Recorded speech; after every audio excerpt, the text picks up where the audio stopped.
Naam, ni siku nyingine tena. Karibu katika mwendelezo na mfululizo wa makala ya Chrislam.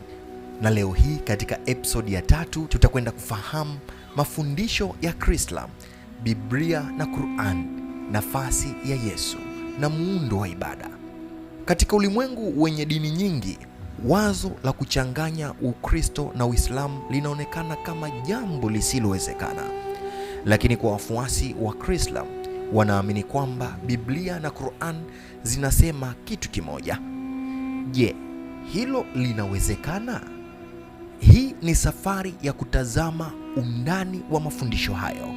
Katika sehemu ya kwanza hii, twende tukaangalie jinsi wanavyotuambia Biblia na Quran ni kitu kimoja. Wafuasi wa Chrislam wanaamini kwamba vitabu hivi viwili havipingani, bali vinakamilishana.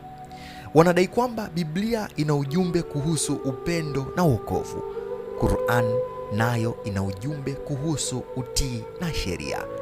Kwa pamoja vinafunua mapenzi kamili ya Mungu mmoja. Katika mafundisho hayo, wanachukua mistari kutoka Biblia na Quran na kuifananisha. Mfano wao maarufu ni kwamba katika Biblia Mungu ni mmoja, katika Quran Allah ni mmoja. Kwao hii ni ishara kwamba dini hizi mbili zinatoka kwa chanzo kile kile. Lakini wanazuoni wa dini zote mbili wanasema kuwa mchanganyiko huu hauna msingi wa kitaalamu. Katika sehemu hii ya pili nataka ufahamu wanachodai nafasi ya Yesu ndani ya Chrislam. Hapa ndipo mafundisho ya Chrislam yanakuwa yana utata mkubwa. Kwenye Ukristo, Yesu ni mwana wa Mungu, ni Mwokozi, alikufa msalabani na kufufuka. Kwenye Uislamu, Yesu au Isa ni nabii, hakusulubiwa, hakuna dhana ya mwana wa Mungu. Lakini Chrislam inatufundisha kwamba Yesu ni mjumbe mkuu aliyeleta ujumbe wa upendo. Muhammad ni mjumbe mwingine aliyeleta sheria. Wote wawili wanapaswa kufuatwa kwa pamoja. Hapa ndipo wengi wanasema Chrislam haimuheshimu Yesu kama ilivyo kwenye Ukristo, wala haimuheshimu Muhammad kama ilivyo kwenye Uislamu. Katika sehemu hii ya 3, twende tukafahamu namna Chrislam inavyomweka kwenye nafasi Muhammad.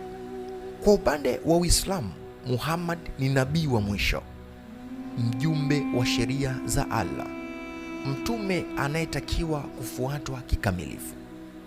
Kwa Chrislam, Muhammad si nabii wa mwisho pekee, bali ni mwalimu wa pamoja na Yesu.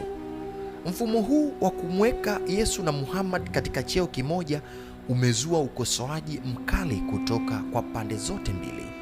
Najua unajiuliza, ibada za Chrislam zinafanyikaje? Chrislam haikuwa na ibada rasmi, lakini kulikuwa na muundo ambao ulifanywa watazamaji washangae. Wanatumia nyimbo za Kikristo, wanatumia dua za Kiislamu, wanasoma Biblia na Quran.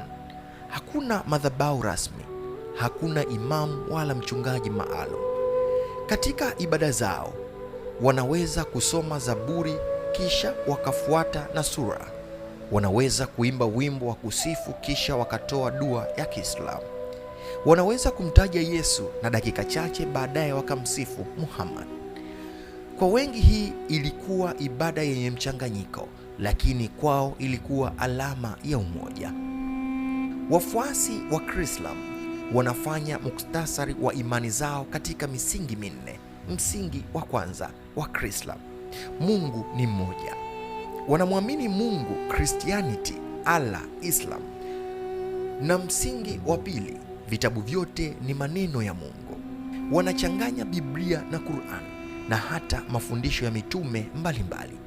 Msingi wa tatu wa Chrislam, Yesu na Muhammad wanashirikiana katika ujumbe. Wanawaona wote kama walimu kutoka kwa Mungu mmoja. Msingi wa 4 wa Chrislam, amani ndio njia ya ibada.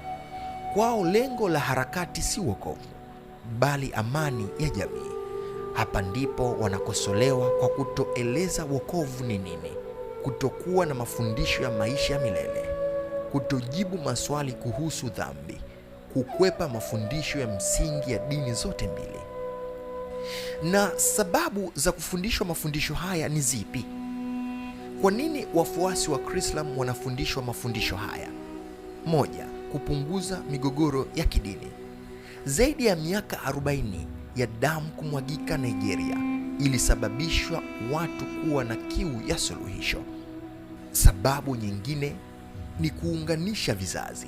Vijana wengi wa mjini walihisi hawataki kugawanyika. Sababu ya tatu, mashirika ya amani. Baadhi ya mashirika kimataifa yalitumia dhana ya unity religion kama njia ya kupunguza machafuko. Lakini swali linafuata, je, ni njia ya kuleta amani? Je, njia ya kuleta amani lazima iwe kuvunja mafundisho ya dini? Je, njia ya kuleta amani lazima iwe kuvunja mafundisho ya dini? Na hizi ndizo hoja za ukosoaji dhidi ya mafundisho ya Kristo. Wataalamu wanasema haifanani na Ukristo kwa sababu inampunguza Yesu, na pia haifanani na Uislamu kwa sababu inampunguza Muhammad. Inaweka misingi ya dini juu, hakuna maelezo ya kina kuhusu wokovu, maisha baada ya kifo, hukumu, utakatifu na dhambi. Inachanganya maandiko bila kufuata muktadha. Wanachukua mistari bila kuelewa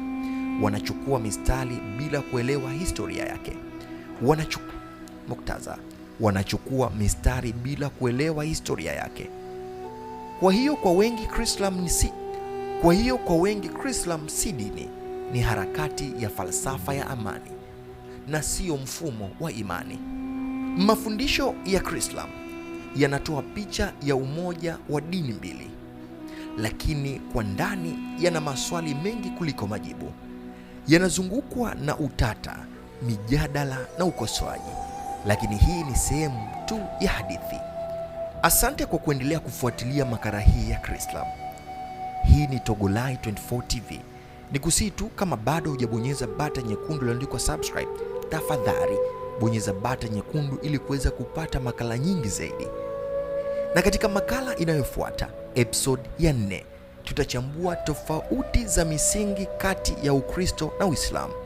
Kwa nini haziwezi kuchanganywa?